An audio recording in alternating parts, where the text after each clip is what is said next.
ko rek am na jabet waaye xam nga ne premier ministre bi ko gis xam ne amul jabet.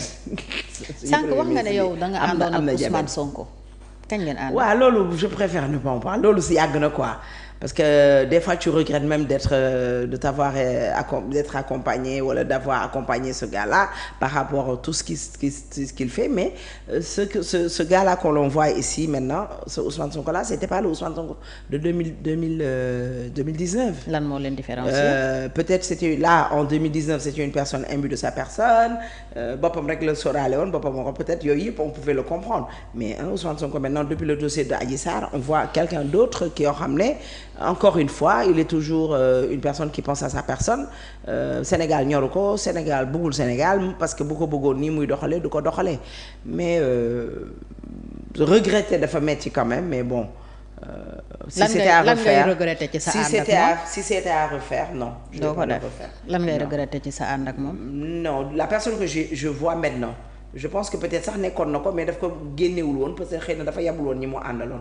Parce que autant là il y avait les Bruno D'erneville les Abdoulaye Niane d'ailleurs ouais 2018-2019 c'était la coalition Sonko président après on est parti à Jotna après il y a eu beaucoup de choses même ñoom gi yëpp ngay gis ils étaient dans cette coalition là mais ñoom ils sont venus maintenant ils ont dissous ñoom dañoo dissoudre seen parti ak seen mouvement ci biir Pastef xam nga bi ñu demee ba ci biir ba ñu dem élection ba pare élection présidentielle 2019 bi mu jeexee dafa ne képp ku bëgg a ànd ak man bi ñu defee la coalition jot na ba quelque temps après Boubacar Camara est venu xam Boubacar Camara moom yàq la gën a mën ko defar moom dafa mën tas ànd Boubacar léegi bi mu ñëwee bon jékki-jékki Ousmane Sonko arrêté génn la coalition ba pare ne képp ku bëgg a ànd ak moom da ngay ñëw dissoudre sa parti wala sa mouvement ci biir Pastef man boobu yow da nga amoon mouvement. waaw man ban mouvement la woon xam ne gaynde la liggéeyal Sénégal. mouvement liggéeyal Sénégal moom lañ def boobu duggaguñu ci parti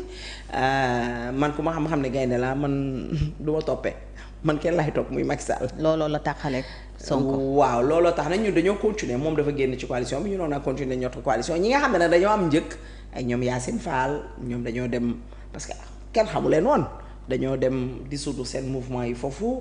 moo fa indi kii nii la kii député boobu Ayib Daffé moom it ci la dem dissoudre boppam foofu Biram Khoudialo dem dissoudre boppam foofu il y a beaucoup de gens qui ont dissous leur mouvement ou leur parti dans ci Pastef Macky rek ngay topp lu la boole woon ak Sonko alors parce que 2019. non 2019 parce que suñu choix la woon. ils sont venus vers ñun waxtaan ak ñun ñu ànd ak ñoom dem élection. jël troisième je pense que moom war na toog xam na ne du moom kese moo tax mu dem troisième position troisième place je pense que moom xam na ñun xam nañ am na yu bëri yoo xam ne jarul wax mais il y avait les Gaoussou Koma aussi après il a eu à être le président de la coalition mais wax nañ bay bëgg a dee. et pourtant lu tax nga mën a topp Macky te mënoo topp Sonko parce que topp la rek. muy Fatou li nga laaj ni dafa garaaw. mais mën naa topp Macky mais mënuma topp Sonko c'est quoi le problème. non li nga wax dafa garaaw parce que topp la. xamoon nag Fatou. da ngay tëkkale lu tëkkalable. ouais. Non mais quand même comparer lu comparable olof bi moo ne tëkkale. loolu est-ce que mën naa du ma ci tontu. man dama bëgg a comprendre parce que je pense que les Sénégalais vont répondre à ma place. Sonko jàkkaarloog Macky lu tax nga àndoon ak. man nag dama bëgg a xeex j'ai toujours été dans l'opposition li may gis nii man. te bëggoon Macky Sall. man c'est pas paradoxal. non en 2019 on n'était pas avec l'APR. d'accord. on n'était pas avec l'APR c'est après. ok c'est après sax. yàggul la c'était dans Benno Bokk Yaakaar. parce que si je me rappelle bien bi Khalifa Sall di dem ci dialogue boobu la ñu commencé te terewul ànd ak ñoom mais terewul ñun ñu ngi leen doon défendre di xeex pour ñoom. parce que nag xam nañ ne ñun dañoo gëlëmoon kii waa ji lii nit ñi di wax ci moom dara du ci dëgg. ci Macky. waaw. ngeen dem fekki ko. mais bien sûr mais quand tu me dis que. da tax nga mën a topp Macky mënoo topp Sonko. mais quand même matuma njiit. Sonko. non on était dans une coalition mais ñun Macky Sall mat nañu njiit ci léppam nag fait gestam dalam teeyaayam.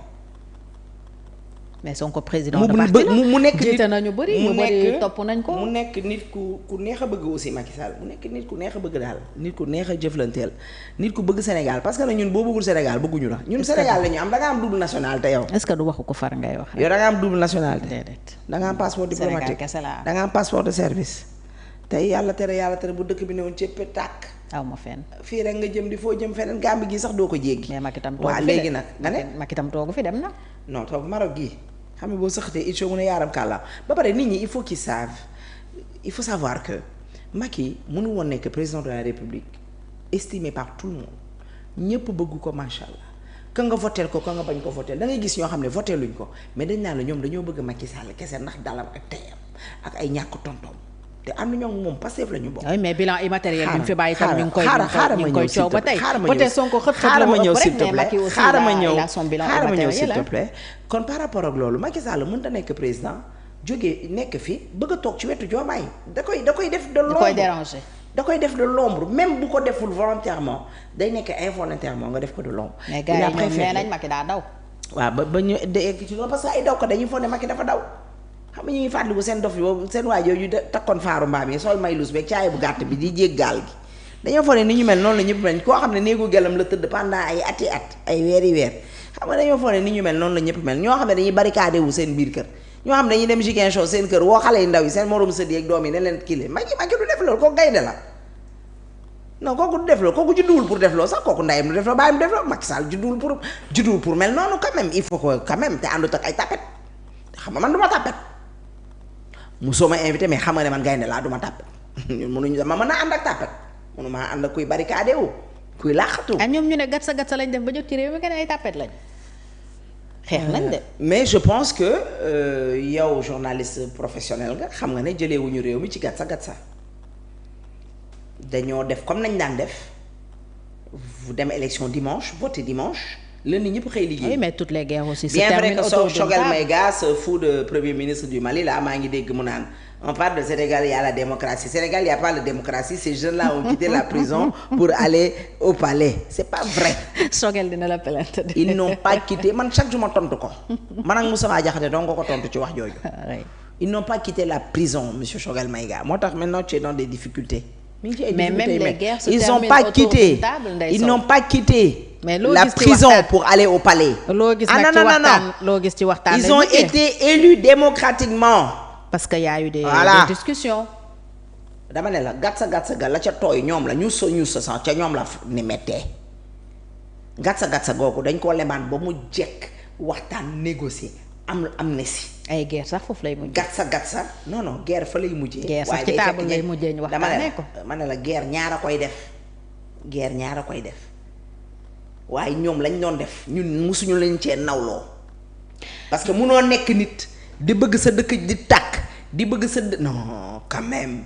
justement ci ils loolu ont pas pris Birame Souleye a dit ces mots là. Birame Souleye je suis désolé mais vous avez pas pris ce pays là en gatsa comme on a toujours fait sangu ba set dem voté ji ngoon si yéen ñii ngeen jibile ñun ñii nga xam ne da ngeen ñu fay jële ñu dem suñu biiri kër toog. li xewoon ndax bu nekkoon gatsa la ngoon ba ngeen di jibile kon ñun ñu génn rayante ak yéen mais waxoo dëgg dimanche la ñu dem élection lundi nit ñi xëy dem liggéey. li xewoon sax nee nañu dañ ciy ubbiwaat enquête les événements de 2021 jox nañu d'ailleurs le dossier procureur de la République lan ngay xaar ci enquête yooyu bu sottee. mu tegu ci yoon rek xam nga moom laa la wax sànq nee naa la suñu bëggee mu jaar yoon xam nga nu ñuy def le premier ministre day tekki nombal tànkam ah. de deux loi d'amnistie bi dañ koy abrogé la ñuy wax wala. dañ koy annulé. abrogé oui. bu keroogee nag enquête bi neex parce que enquête bi.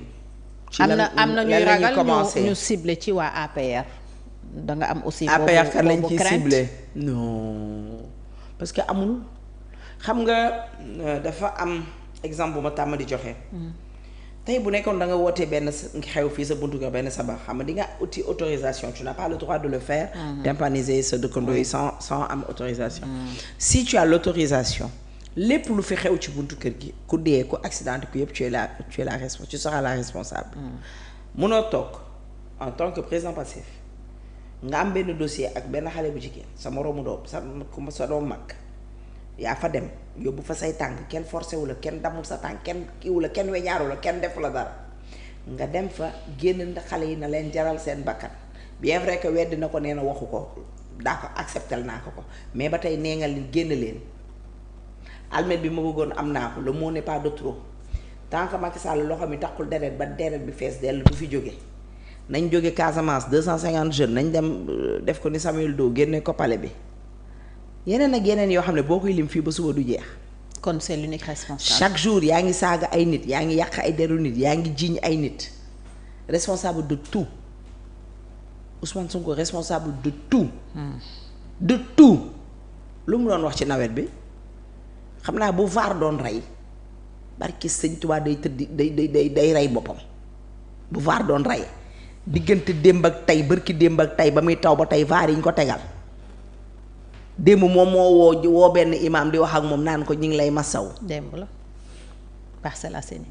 plan obsèque lu leen tey ñu génnee plan obsèque lan mooy problème bi ba tax mënuñu ko génnee ça coûte cher lan la bëgguñu wane ne tëll nañ lan la encore une fois c'est le Sénégal qui paye pour loo xam ne vous voulez montrer image bu nekkul ci yéen gisoo kenn ku ñu yóbbul dund alors que ndeysaan jamono yi fi Macky Sall nekkee taa bu ndaw mooy am.